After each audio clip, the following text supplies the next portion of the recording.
plateau pour la suite de cette émission. Nous abordons notre deuxième sujet, prenons la direction du Niger, renforcement de la coopération militaire avec la Russie.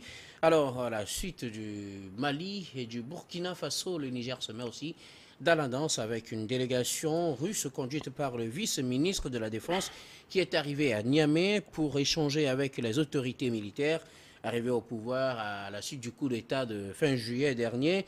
Et donc, selon les informations données à la radio nationale, il s'agit donc de la première visite officielle d'un membre du gouvernement russe au Niger après le coup d'État. Il s'agit de renforcer les liens de coopération militaire entre le Niger et la Russie. La délégation conduite par le vice-ministre a été reçue par le général Tiani.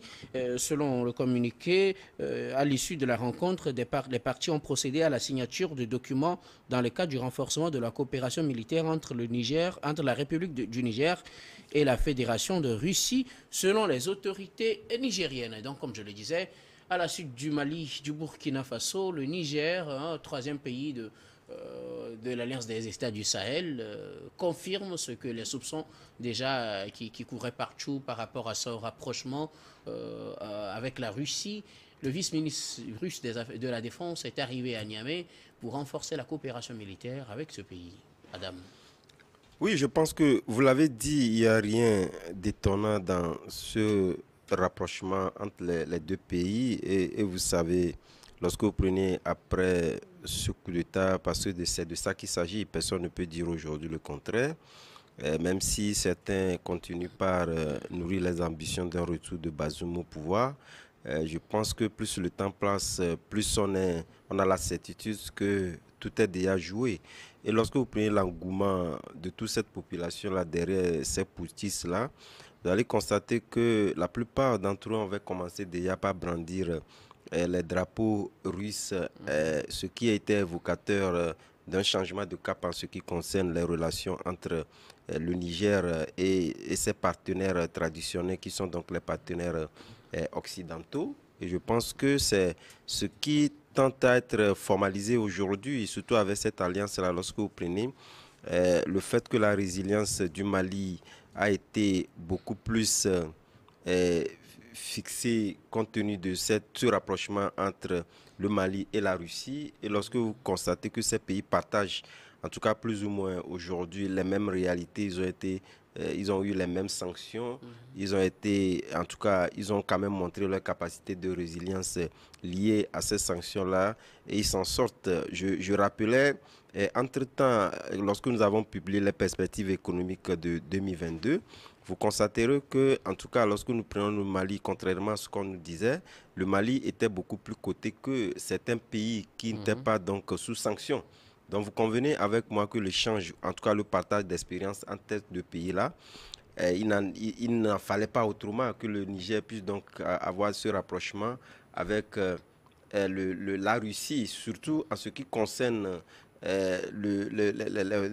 l'aspect militaire. Puisque lorsque vous prenez aujourd'hui le Mali, comme je l'ai dit tantôt, on a commencé déjà par donner en tout cas raison au Mali qui avait fait ce choix-là, compte tenu du fait qu'on a constaté que le pays est en train de retrouver pratiquement, en tout cas en ce qui concerne la perception ou comment l'appelons, et en tout cas l'autorité du pays est en train de revenir pratiquement et c'est grâce majoritairement à cette coopération militaire-là. C'est vrai, même si on ne peut pas dédouaner entièrement la plus-value que l'armée française a eue au niveau du Niger, parce que lorsque nous prenons dans les analyses, vous constaterez qu'on a dit que Bazoum avait commencé par avoir des résultats. Contrairement, en tout cas, lorsque nous comparons avec son prédécesseur, on a constaté que pour la plus grande partie, c'est la France qui a contribué à ce que le Niger atteigne ce niveau-là. Mais aujourd'hui, la tendance est en train de changer et on constate que, comme je l'ai dit, implémenter donc les bons aspects, les exemples réussis, je pense que le Mali ne conseillerait qu'au Niger de pouvoir faire ce rapprochement-là, comme je le disais, même avant ce coup d'État, le Niger avec comme partenaire la Russie, où il achetait beaucoup plus le matériel militaire. Mais aujourd'hui, c'est plus renforcé et on se pose la question, puisque la question qui se pose partant de là, puisque le vice-président, le vice-ministre de la Défense, c'est lui également qui est aujourd'hui le patron de Wagner, après la mort du patron de Prigojine.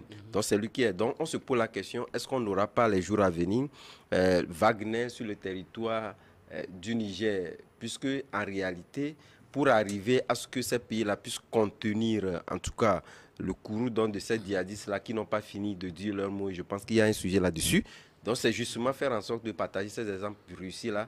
Et ces exemples réussis, c'est justement conseiller à la venue de la Russie, qui part de la venue de Russie, n'exclut pas fondamentalement la venue de Wagner au Niger. Nous reviendrons sur cet aspect tout à l'heure, mais bien avant, Rodrigue Aego, le Niger renforce sa coopération militaire avec la Russie, formellement avec la Russie, marquée par la présence du vice-ministre russe des Affaires de la Défense qui est arrivé à Niamey pour la signature des accords allant dans le cadre du renforcement de cette coopération.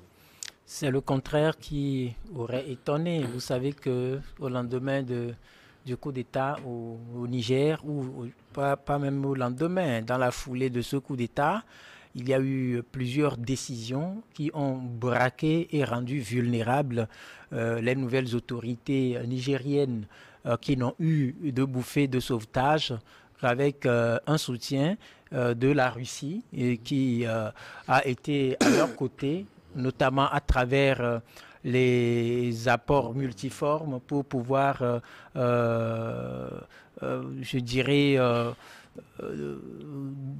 relever le défi de résilience face aux conséquences néfastes des sanctions infligées au Niger par la communauté économique des États de l'Afrique de l'Ouest, CEDEAO, aussi par l'UEMOA et la solidarité de certains pays limitrophes qui a contribué à rendu a rendu invivable le quotidien donc des populations nigériennes. Donc aujourd'hui, il y a des défis sécuritaires à relever et lorsqu'on n'est plus en partenariat, ou il y a rupture de partenariat avec les puissances qui étaient aux côtés hier pour appuyer les différentes opérations, notamment dans la lutte contre le terrorisme, on n'a plus ces soutiens, mais c'est bien normal qu'on aille à la recherche d'un soutien de taille. Et le seul soutien de taille aujourd'hui qui permet aux alliés de faire du résultat. Quand on prend le Burkina Faso, c'est la Russie. Quand on prend le Mali, c'est la Russie.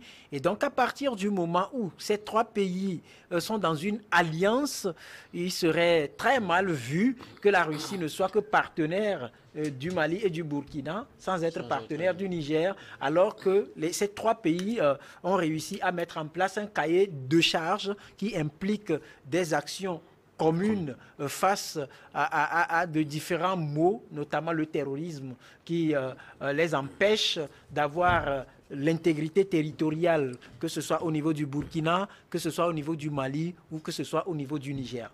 Donc à travers cet accord-là, aujourd'hui, j'ose croire que les opérations coordonnées qui vont permettre de mettre fin au terrorisme vont pouvoir être renforcées, parce que vous n'êtes sans savoir que ces derniers temps, il y a une guerre très tranchée entre les autorités maliennes et les djihadistes, donc les forces armées maliennes qui vont à la conquête ou à la reconquête, dois-je dire, de l'intégrité territoriale du Mali, notamment à travers la libération entre Rif de l'Azawad. Nous savons également qu'au Burkina Faso, il y a aussi des interventions, je dirais, militaires assez accentuées face donc aux différentes velléités d'attaque des djihadistes. Et quand vous voyez ces destins liés, ou ce destin qui lie ces trois pays-là, ben, je pense que c'est dans l'ordre normal des choses que de voir un point mis sur un i qui va donner de l'espoir donc au Niger et permettre à la Fédération de la Russie d'octroyer beaucoup plus de matériel militaire donc pour renforcer les capacités d'attaque des militaires au Niger. Alors, ce rapprochement entre le Niger et la Russie vient fermer la boucle entre ces pays, comme vous le disiez tout à l'heure, de l'AES, de l'Alliance des États du Sahel, qui se rapprochent tous de la Russie. La Russie encore plus présente militairement en Afrique de l'Ouest ou au Sahel, une expansion de ce pays finalement, Adam. Oui, bien évidemment. Et surtout, cela renforce davantage cette coopération-là. Et on comprend que, en tout cas, les usages et les pratiques sont pratiquement dans une similitude qui n'étonne guère. Parce que, comme je l'ai dit, lorsque vous prenez, en tout cas dans les pratiques, il faut pratiquement partager et implémenter les pratiques réussies. Et lorsque vous prenez votre partenaire à qui vous partagez en tout cas aujourd'hui les mêmes aspects, et il va de soi que vous puissiez quand même puiser de chez lui. Vous savez, en tout cas, il y a bon nombre qui estiment que aujourd'hui les sanctions qu'a infligées la CEDEAO et l'Union et l'UEMOA au Niger commencent par peser lourd sur la population. On nous avait servi la même chose au niveau du Mali. Aujourd'hui, tel n'est pas le cas. Je donnais un exemple lié donc à ces perspectives économiques-là qui étaient donc publiées. Donc, quelque part, mais ce qu'il faut reconnaître, c'est qu'aujourd'hui, je pense que ces pays, après avoir dénoncé les accords coloniaux, même si je peux constater qu'au niveau du Niger, cela n'a pas été totalement fait, nous constatons véritablement que lorsque nous prenons le Mali, et récemment avec le Burkina Faso qui a dénoncé en tout cas ces accords coloniaux-là, ça voudrait dire qu'on a plus de souplesse et la latitude à pouvoir coopérer avec qui on veut. En tout cas, c'est de ça qu'il s'agit en réalité. Et lorsque vous prenez ces pays-là, c'est justement parce que nous constatons que la Russie, aujourd'hui, c'est un pays qui s'en sort bien économiquement et sur le plan militaire, qui aide véritablement à pouvoir retrouver, en tout cas, l'autonomie entière en ce qui concerne la réquisition entière du territoire. Vous convenez avec moi que c'est ce pays-là qui est cité. Mais au-delà de ça, c'est que ces pays-là, en tout cas, entretiennent des relations de coopération, que ce soit militaire sur d'autres champs, avec d'autres pays. Aujourd'hui, sans être contraints par un certain nombre d'accords qui seraient donc aujourd'hui des boucliers qui leur permettaient d'avoir des limites dans leur étendue donc, de coopération avec d'autres pays. Donc je pense que ces pays-là aujourd'hui, ils vont davantage inspirer confiance et feront en sorte que, lorsque je le disais tantôt en parlant de l'aspect économique, je pense que sur toutes les lignes, vous constaterez que la Russie aujourd'hui a coché pratiquement les cases de bonne santé économique, pratiquement.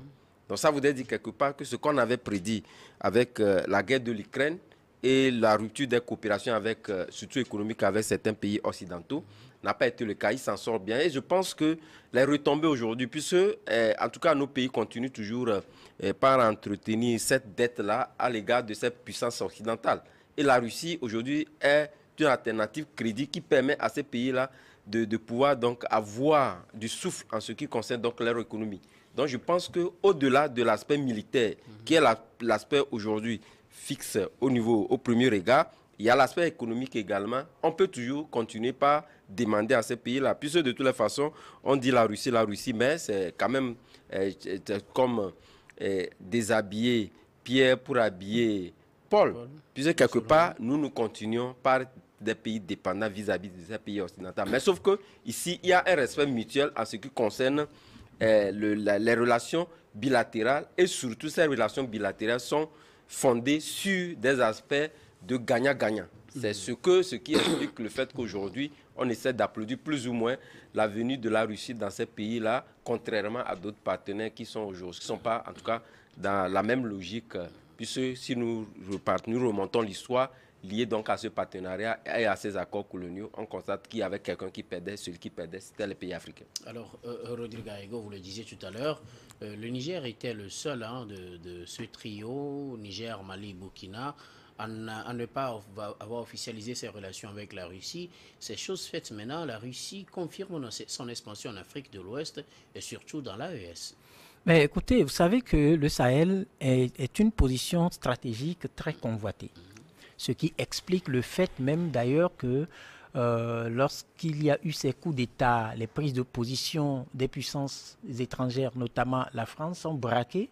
Et ça a rimer à un certain regret de perdre du terrain en faveur d'un adversaire qu'on combat en Ukraine. Alors, vous comprenez également que c'est une sorte de réponse du berger à la bergère. Vous prenez mes territoires et vous me combattez en Ukraine.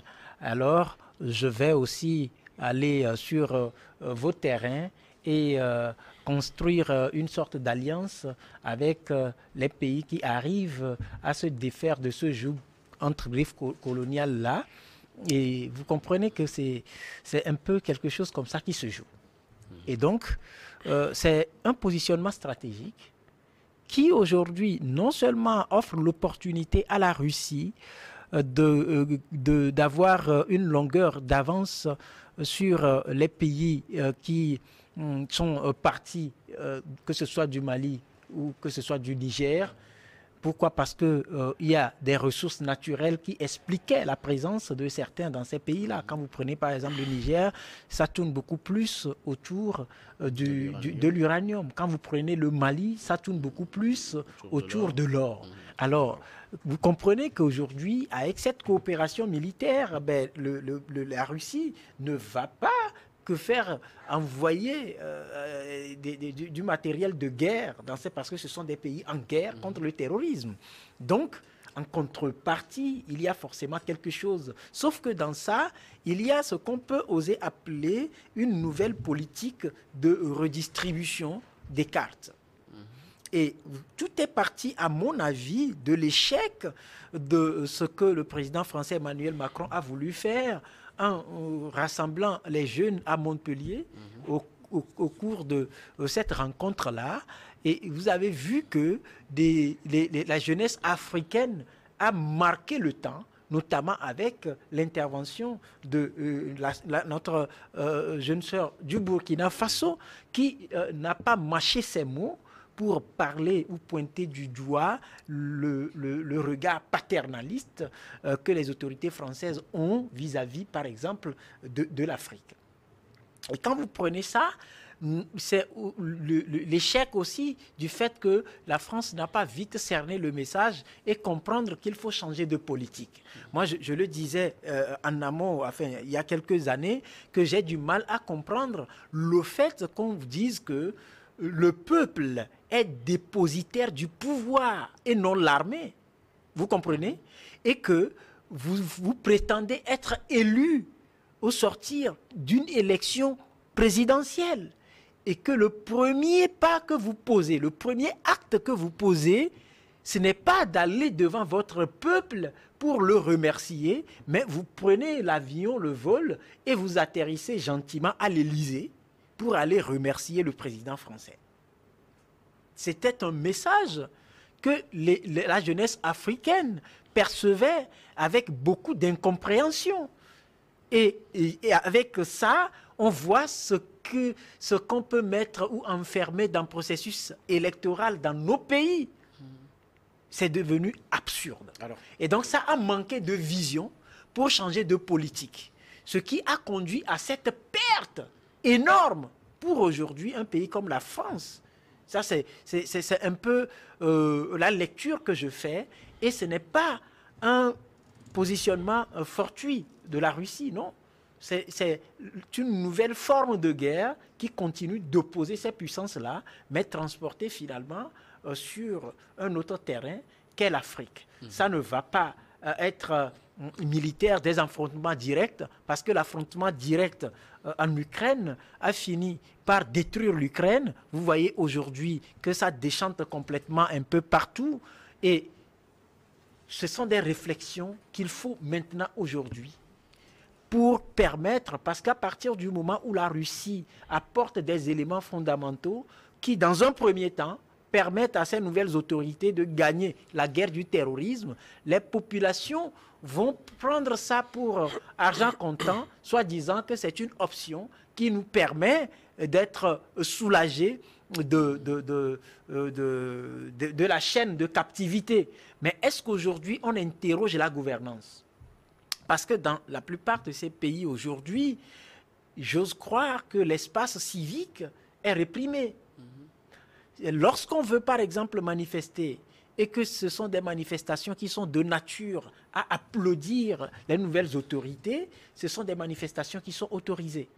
Mais si c'est par exemple une manifestation qui est de nature à amener un citoyen lambda ou une organisation de la société civile ou un parti politique dit de l'opposition à dénoncer des faits qui relèvent de la gouvernance, ce n'est pas autorisé. Et lorsqu'il y a entre griffes défiance, on sait ce qui suit. Donc, ce positionnement repose le problématique même de l'avenir de l'espace-là. Qu'est-ce qu'on en fait? Est-ce que cela suffit-il aujourd'hui, un accord militaire? Oui, pour le moment, parce que ça permet de combattre le terrorisme. Mais est-ce qu'on aura des éléments assez factuels demain pour analyser la gouvernance? Ça, ce sont des questions qui continuent de susciter, à mon niveau, des réflexions pour voir d'ici quelques années ce qu'on aura comme élément d'appréciation pour évaluer ce partenariat-là et pouvoir aller à une comparaison avec les autres partenariats qui ont existé. Mais alors, comme je l'ai dit, c'est normal. Quand vous durez trop quelque part, vous n'avez pas des éléments qui vous permettent de dire que là où vous voulez aller, il n'y a pas de paix là-bas. Parce que lorsqu'il y a des bribes d'informations qui vous permettent de vous dire, ben, écoutez, ça c'est la bonne option, vous êtes preneur. C'est un peu comme quelqu'un qui se voit emporté par les vagues et voit la tête levée, par exemple, d'un animal féroce pour le sauver. Le réflexe, c'est d'attraper d'abord la tête de l'animal féroce dans l'espoir qu'on ne sera pas dévoré.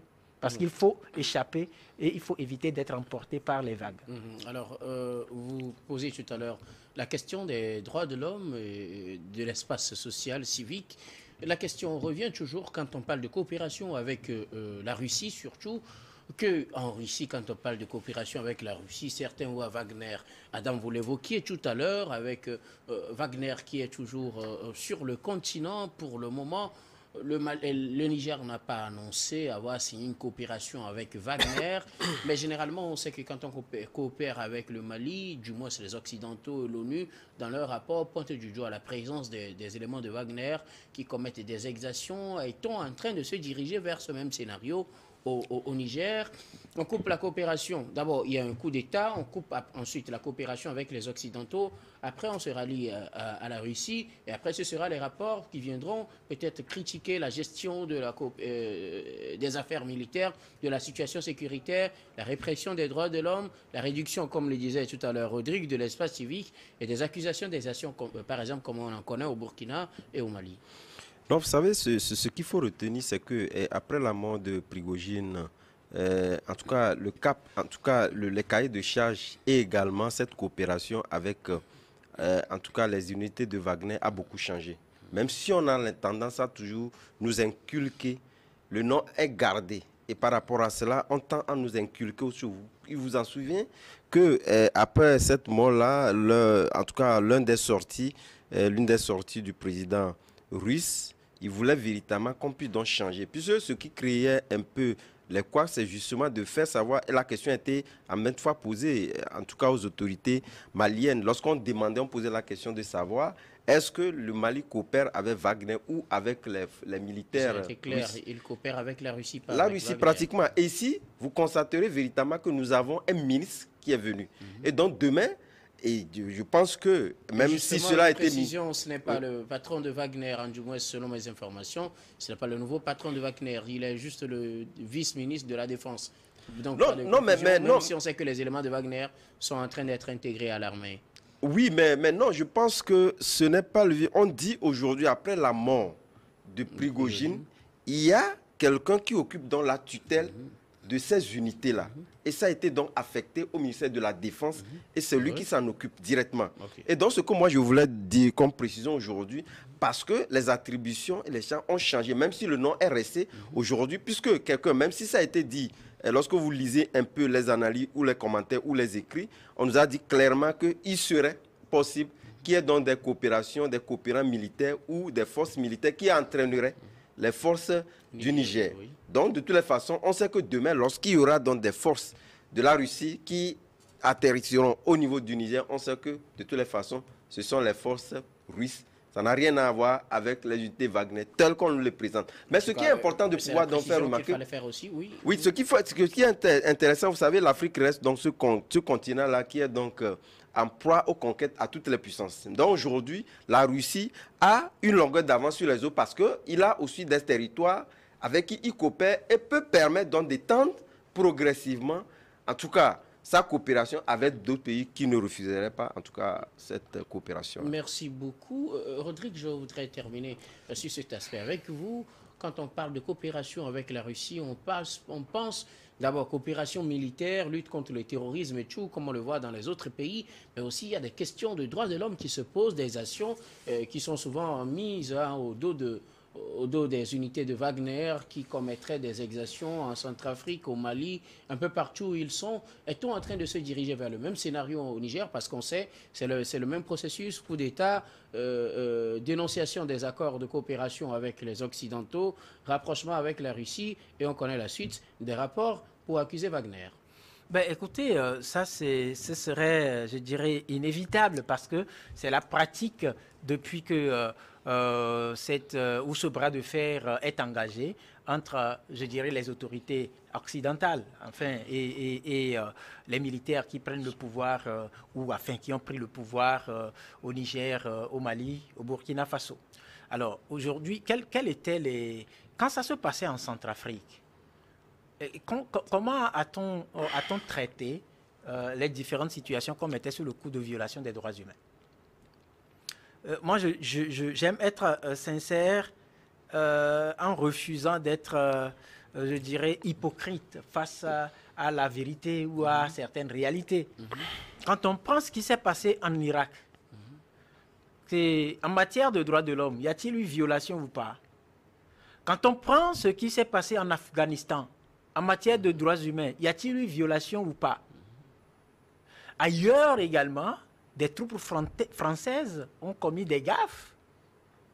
Mais ça n'a pas eu la même résonance que ce qu'on nous sert aujourd'hui concernant Wagner. Ça veut dire que ce sont des pratiques qui sont omniprésentes dans le partenariat ou la façon dont on conçoit le partenariat au niveau de ces puissances-là vis-à-vis de l'Afrique. Parce que figurez-vous qu'à partir de la colonisation, on n'a pas considéré les Africains comme des êtres humains qui ont le même droit que les autres. Ce qui a justifié... C'est la mort de ces Africains même qui est dénoncé dans les exactions. Oui, ce que je dis, mais pas hier. Pas hier. Non, alors parlons d'aujourd'hui. Oui, mais aujourd'hui, comme je le dis, aujourd'hui, ce qui s'est passé en Irak, en Afghanistan et ailleurs, vous comprenez? Oui. Alors, aujourd'hui, par exemple, il n'y a pas de guerre aux États-Unis, à ce qu'on sache. Mais le simple fait qu'on soit détenteur d'armes et qu'on ouvre le feu pour abattre les gens dans les rues, c'est aussi une question de violation des droits humains. Alors, s'il faut parler de violation des droits humains, parlons-en, mais ne le faisons pas à géométrie variable. Ne faisons pas de fixation sur la Russie ou sur Wagner. Mais posons clairement le problème de violation des droits humains. Quand on parle de l'espace civique qui est verrouillé, ce n'est pas qu'en Russie ou dans les pays où la Russie est présente que l'espace civique est verrouillé. À ce que je sache, l'espace civique est verrouillé au Togo, mais il n'y a pas la Russie au Togo, en tout cas pas pour le moment. Je ne sais pas si demain ce sera le cas. Donc, ayons le courage de parler de violation des droits humains partout où ça se produit. Mais ne le faisons pas à géométrie variable. Merci beaucoup à vous. Nous allons marquer une nouvelle pause. Ce sera pour le journal. Puis on vous retrouve juste après pour la suite de cette émission.